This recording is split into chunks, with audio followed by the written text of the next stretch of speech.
Thanks guys for tuning in to Iron Reserve. I really appreciate it. A quick tip here is watch the whole video all the way through. As we're going through, I give a few tips throughout the video that might be helpful at the beginning to know. And so watch the whole video to make sure you have everything teed up, you have the tools ready, the bike ready, everything prepped so you can just have a nice, easy time doing this. So go ahead, watch it all the way through. Hope you enjoy and it's helpful. That said, feel free to like, share, subscribe as our little channel gets started here. That helps us tremendously, and so I really appreciate that as you guys kind of get to that throughout the process here. If you have any questions, go ahead and leave them down in the comments below. I'm certainly happy to curate some additional content, answer questions as we're going through, and maybe give a few small videos or some shorts here on YouTube as we're going. And of course, we'll do some things on Instagram as well, so you can go ahead and follow us there at Iron Ridge Reserve on Instagram as well. Thanks, guys. You are watching the Iron Ridge Reserve YouTube channel. Okay, so we're gonna get started here on the 80. Before we start, a little bit of background on this bike. So this is actually a 2002 CR80RB.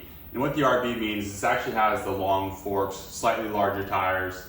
And so it ends up being slightly larger than the standard 80, which is great if you have older kids or anything else like that who perhaps want a two-stroke, but maybe they don't want a full size of a 125 or something like that. Has plenty of power. Have some funny stories about this bike.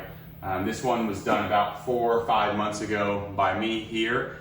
It was actually a barn find. My brother had it in a shed from one of his old buddies a long time ago. Got a phone call and went and picked it up. Didn't run, needed a new crank seal, needed a lot of love, but we went ahead and gave it to her and she's back up and running. She's running a little bit rich, and so we are going to take a look at the carburetor at the end of this video here. It may need a new jetting because we did go ahead and get an aftermarket FMF exhaust. We'll take a look at that. I'll bring you with me as we do it, but let's go ahead and get started.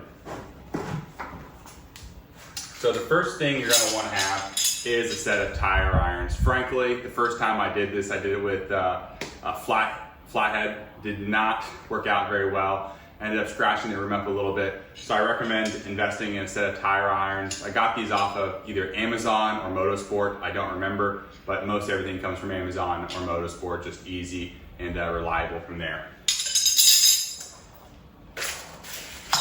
The next thing here is we got a rear tire for it. We already put the front one on here, but unfortunately, the first time I put it on, it did head and pop. So we're gonna have to put a new tube on this front tire. They are both Kenda. Frankly, I found that they are just fine for what we do, right? Around the property, around the farm here. So we did get a Kenda, good value from here as well. You're also gonna want a air valve puller. Frankly, you don't have to. You can just hold down on the air stem and release the water, or the air, excuse me, if you'd like. But this is helpful, especially if you have a lot of air in a tire and it's not already flat. So what you'll really need is a set of sockets, you'll need some tire irons, and then you'll need the tire or the tube, depending on what you plan to do here. But we're gonna go ahead and start with the front tire and go ahead and get that removed. And so let's go ahead. Okay, so on the 2002 CR80s here, you have 2 sets of sockets. I like metric, so you can go ahead and use metric if you're watching this video. Has a 19 and a 14. So we'll go ahead and get this loosened up, take out the wheel here. Just be mindful, there's a shaft and some bushings, sometimes those can fall, not a big deal, but just keep those kind of on a mental log of where they're at because you want to keep track so you put it back in the right spot. So let's go ahead and give it a work. Oh yeah, that did it. So we'll go ahead and get this off.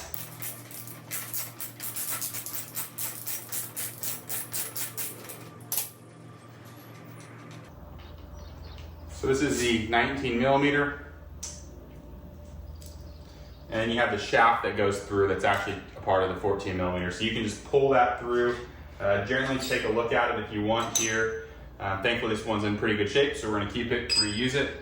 I like to keep everything organized while we're doing it. So you'll see how I usually line things up just to make sure they go back in spot. Of course you can go back, watch the videos, but helpful to take photos, put things in a nice tidy spot. So when you put things back together, you know right when to go.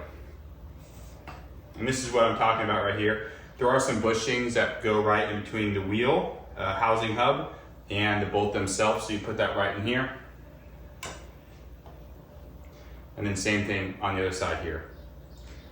So I have it all set up. Now let's go bring it over here to the floor. I don't have a tire stand yet, so I do it on the floor so we can walk through that and show you how I do it. If you guys are watching at home and you don't have a tire stand, you can do it. If you've done it before, you know, it's a little bit more difficult, but certainly can do it. So let's get started, guys. Okay, so when you're getting ahead to do the tire change or tube, one or both, today we're just doing the tube since we have a fresh tire on there. But if you're doing them together, it's the same thing really, you're just swapping in a new tire. And you'll see that for the back, because when we do the back, we need to have a fresh tire but a good tube. So you'll see me pull the air stem out of that one. This one, not the case, tube's already flat, so we'll skip that step, but you'll see it as we go forward from here. One of the first things you'll want to do is loosen the lock right here. So this helps keep the tire locked in so it doesn't move around here. On the CR80, it has a 12 millimeter. So we'll go ahead and get started, remove that. And once you kind of break that seal, you can just loosen it here. Generally, I recommend that you just loosen it, don't remove it all the way. When you're putting it back on, you'll be able to kind of just keep it here, knock it loose, and get the tire lock back on there as well, okay? So keep it loose just right about there. And then from here, this is where it gets a little more tricky when you don't have a tire stand. It takes a little bit more effort. One thing I didn't mention, which is not as critical for taking the tire off, but putting it back on, is you will want some soapy water or another product like that. It doesn't have to be anything too crazy. There are some things online that folks sell. I generally just put some Dawn or some dish soap in a squirt bottle, mixed with some water, and that does the job here, okay? So we have our 3 tire irons. You will find that depending on if it's an old tire, different things like that, you will want 3, one to kind of use as leverage or start as you're breaking the seal around the tire here. So we'll go ahead and get started. I usually start on the opposite side of the tire lock. So we'll start over here, all right? So again, we have the tire lock right here, and we're gonna go ahead and get started on the opposite side and then work our way around. One thing you'll want to do is, again, this wheel is on the bead, and so sometimes if they're really old or flat, sometimes the bead will break. This is still on the bead a little bit here. So on the top side of it here, we're gonna break the bead and bring it up around the outside of the rim, and we're gonna do the same thing on the other side, and you'll see that. So once you get it off, we'll go ahead and get started and show it as we go, okay? And again, as we're starting here, be mindful, if you have a tube with air in it, you do want to remove the air from it before you get started in here. If not, you risk puncturing it, different things like that. So as we get started with our tire iron here, you be mindful of which way the direction they are. You don't want to go too far down behind the rim. You want to just go far enough to grab the edge of the tire, and that way you're not perhaps puncturing or pinching the tube while it's in there, okay? So you'll put it in there just underneath the rim and in between the tire. The reason it helps having tire irons, especially long ones, is the leverage on them. Every tire is a little bit different in terms of how, say, tight they are or stiff they are. So a longer tire iron gives you a little bit of leverage. So I recommend investing in those if you haven't already.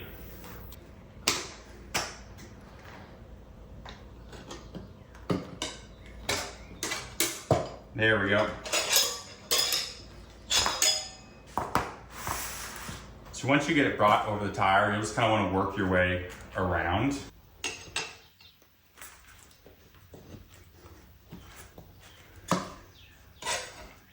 One thing you can do is underneath the disc here on the brake, you can go ahead and put your tire iron as a little holder, kind of a third hand if you will, and then just keep working your way around.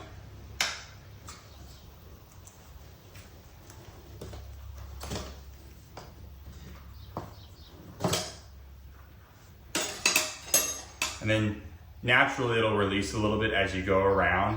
Frankly, the first ones will be a little bit harder. Keep in mind when you're going around, the first thing you want to do is break the bead. And so when you do that, you'll have it face up like this in between the tire and the tube, and just go around, work your way, break the bead here. When you're going and taking the tire off here, you'll be, call one tooth or hook down. And what you'll do is you place that in between the rim, slide it through, It does take a little bit of effort, so it doesn't just slide right in there. And so you want to give it a nice kind of push through, and then you want to pull up and then out and around, and then from there you can hook it underneath your disc here as an extra hand. Work your way every 2, 3, 4 inches, depending on the tire. Sometimes you have to be a little closer, a little bit further, depending on how tight the tire is in itself. You work your way all the way around, and then we'll get to the other side and pretty much do the same thing here, okay? And one thing I do here too, which is important to point out, is that I'm going around, I use my left hand to push to separate the tire from the rim, basically giving you a little more space to work with as you're going around.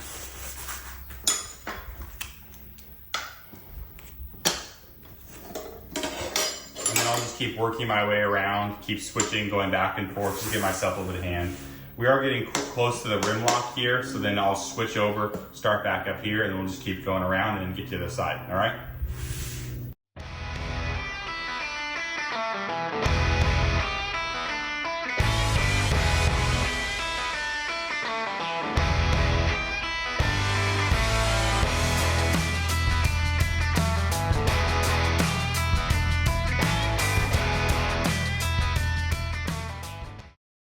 And then right here we have the rim lock.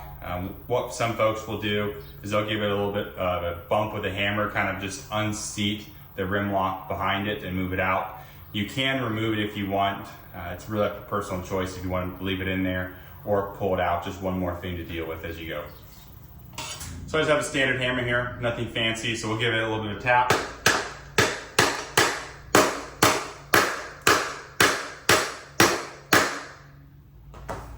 So that will just kind of lift it up, unseat it a little bit, give you some room to work with underneath the tire here as you're going around. Yep, there we go.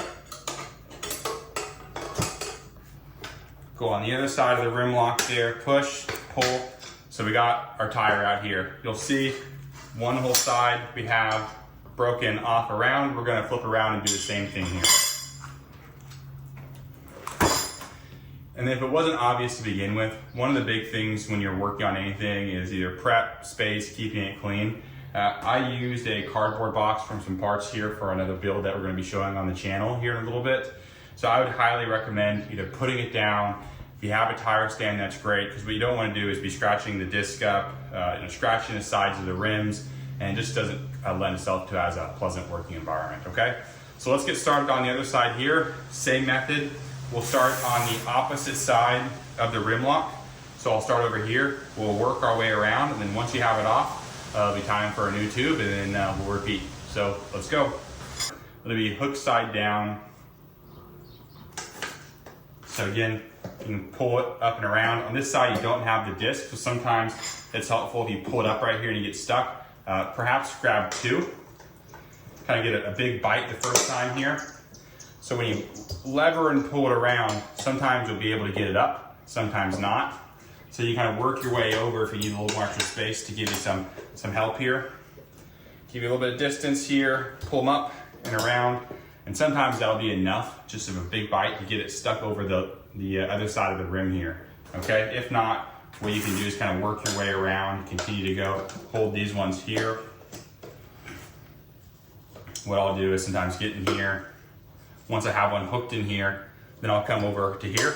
And now that this one's already hooked, right, I can come over here, take a big bite, and get it around here. So a little bit of trial and error sometimes as you're going through. But once you do, you have a big enough bite where you're able to get it up over the tire, then you can remove some of these irons here and then move around.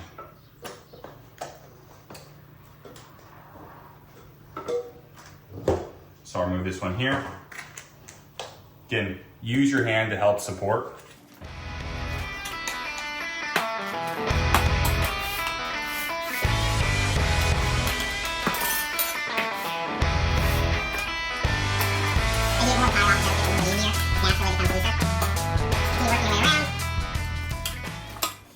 So we are pretty close to the rim lock that's right here.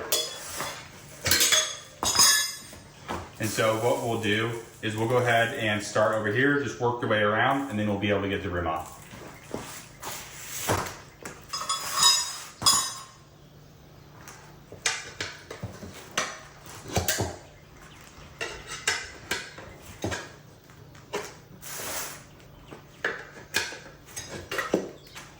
Okay, so once you start getting a lot of it off, it'll get looser, naturally easier, which is great.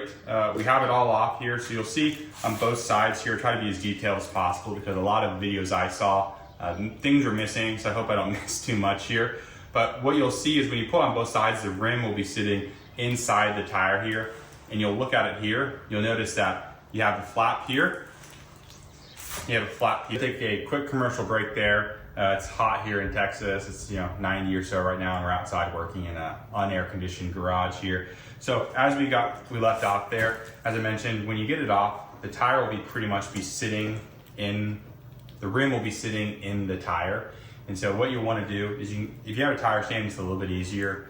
And what you want to do, it sometimes takes a little bit of, I'll say, finessed force as you're going through. Kind of push it down, work the tire off as you go here. So what I'll do, I'll usually give it a nice good pull, push down.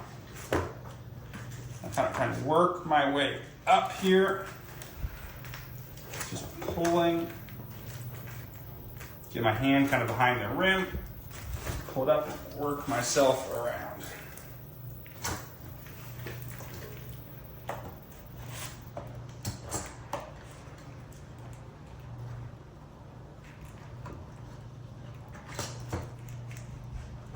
Okay. We're starting to make progress here, so we'll just kind of turn it around.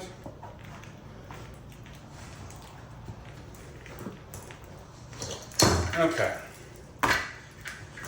So we have them separated. And this can be a good chance to take a look at your disc, your rim here. So this is the rim lock here. You'll see right here, so it goes up and down. So when you end up tightening this at the end of the video here as we go through it, you'll see that when you tighten it, it's gonna lock in your tire so it doesn't move too much, or certainly hopefully at all, right? So that's just one thing to keep in mind. If you took it off, set it in the spot that you remember, and for right now we have ours on, so we'll go ahead and work from there. Now, the other thing that you'll have on here, you'll have a little rim strip. And so ours was on here. It did move a little bit, and so when we're doing this, we'll just kind of put that in a better position.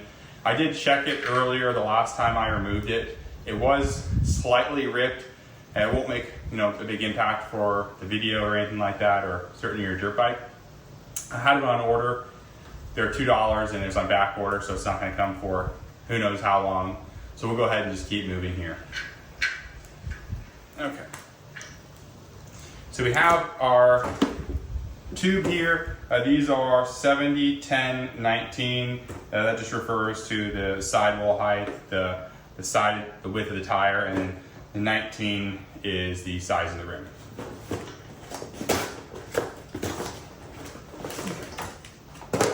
So you have your tube here. This is what a standard tube looks like. You have the stem right here as well. You can take the cap off, and you can take the locking nut as well off.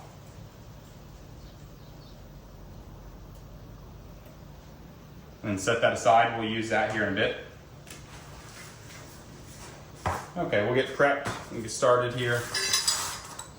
Now, one thing about the rims and the tires here, I'll take the tube out of this, is sometimes they are rotational, which means that they want to spin in a certain direction, which means you may need to turn them around, flip them, however they need to go.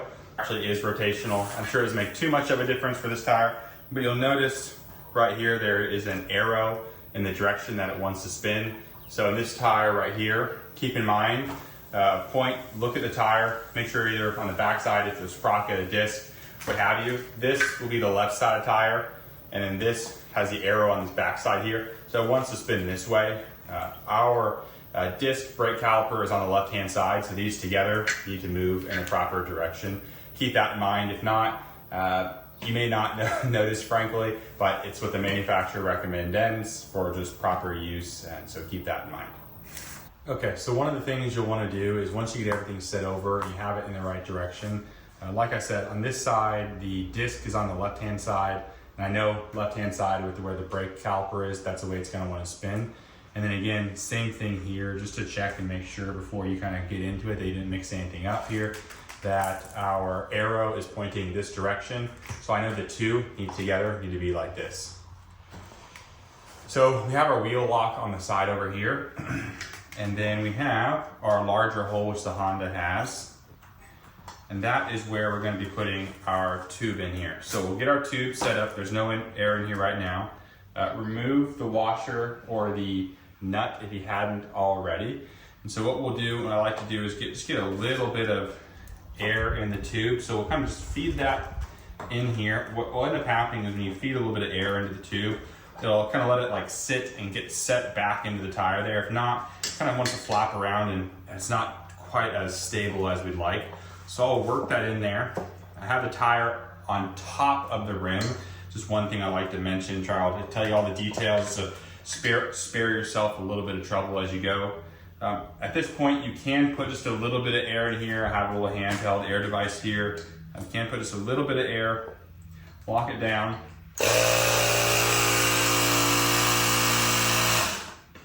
Not too much, just enough so you want to put just enough air so it gives it a little bit of structure as you're doing this. Now, take the nut, and what you'll have here is you'll have the stem of the tire right here if you can't see it. You have the hole to where you need to be. So feed that through the hole in the rim.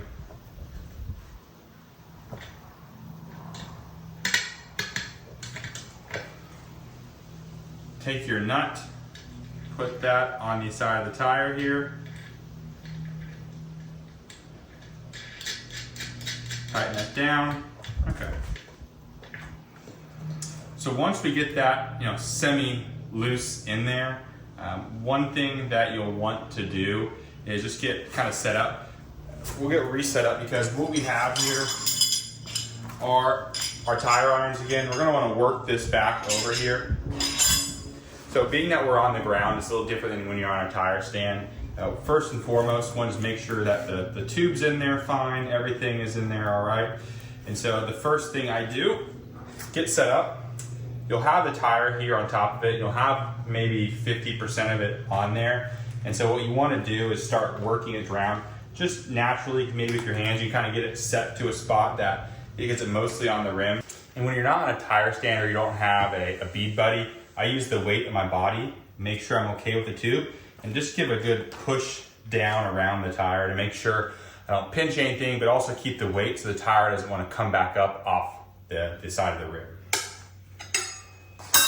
A good time too if you want to spray.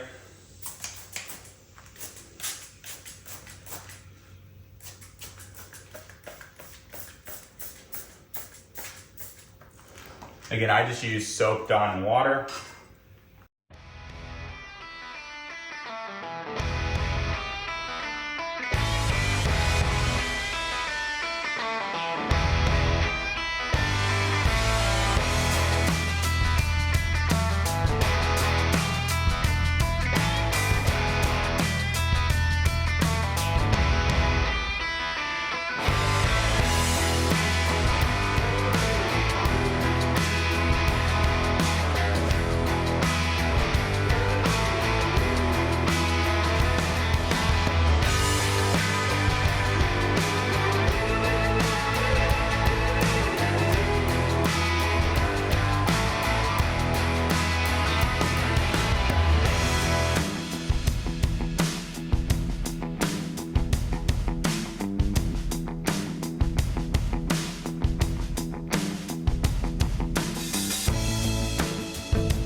So what we're doing is pushing the tire through so it's around. You get most of it here. One of the things here is when you have the spot right here at the rim lock right here, you want to be careful that you don't pinch the tube in between the rim lock or the tire here. So be mindful of that as you do this final little spot, just getting it over on this side.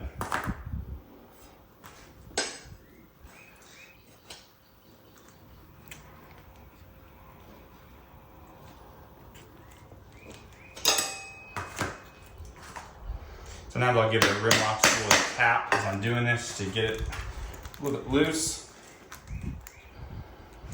Okay, so we're good there. I'll flip it over. So our tire didn't make it all the way to the side of the rim lock, so I'll just reach over right here, pull the tire, just the tire, not the tube, over the side right here, and then we're good there. Okay? That'll give us a space right here to get the tire down in there. So we're good there. Flip it back over.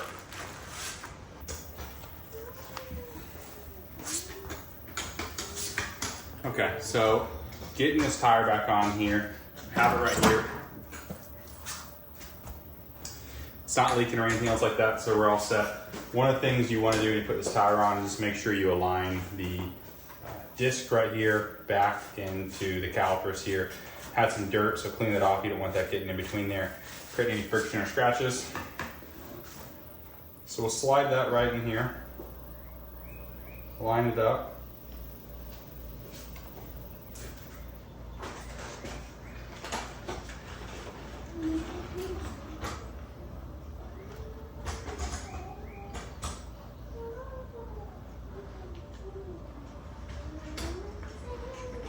Put the bushings back in there.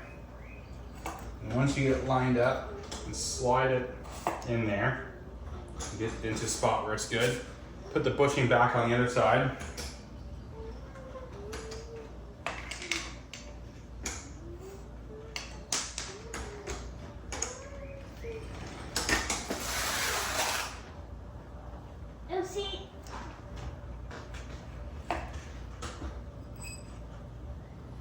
Take the rod,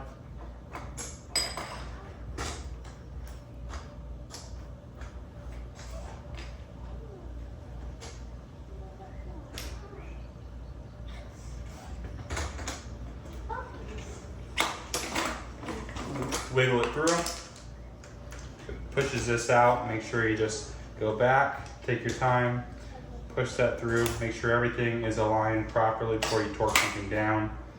The 19 millimeter, I believe it was, on this side here. We'll just hand tighten that first before we get it tighter.